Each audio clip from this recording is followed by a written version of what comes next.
Bonjour à toutes et à tous. En cette période un petit peu particulière au niveau de l'organisation du travail, je vais traiter avec vous de l'organisation du télétravail et du rôle du CSE dans la mise en place du télétravail.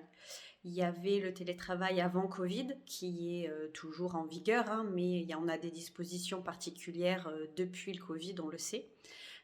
Avant le Covid, c'est l'article L 2312-8 du Code du travail qui légifère et qui encadre la mise en place du télétravail et le recours au télétravail par l'employeur, où il est clairement précisé aussi qu'il y a le concours du CSE dans cette mise en place et dans l'encadrement de ce télétravail au sein de chaque entreprise. Soit le télétravail est négocié par accord, soit il fait l'objet d'une charte unilatérale de l'employeur, mais qui est soumise à l'avis du CSE.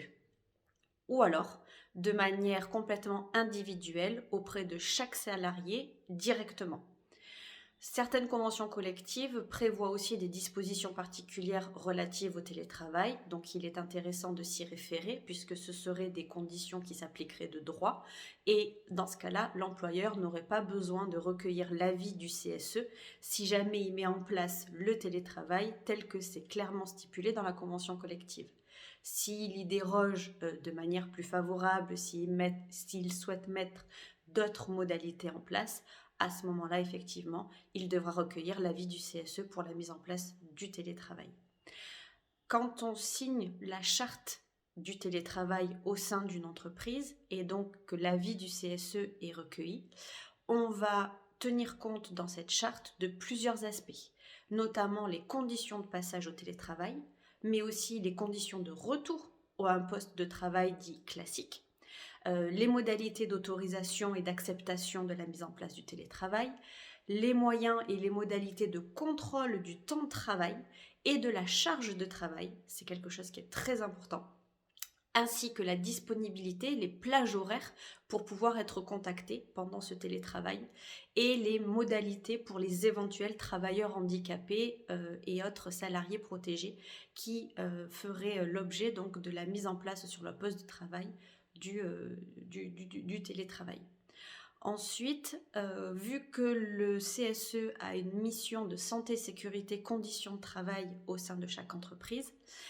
il est nécessaire d'avoir un suivi sur la mise en place et sur l'organisation de ce télétravail. Ça fait partie des missions du CSE que de s'assurer de la mise en place, mais aussi de la bonne exécution et du confort au travail dont disposent les salariés qui ont été mis ou qui ont demandé à être mis en télétravail. Pendant cette période de Covid, on a le télétravail qui est censé être la règle de droit.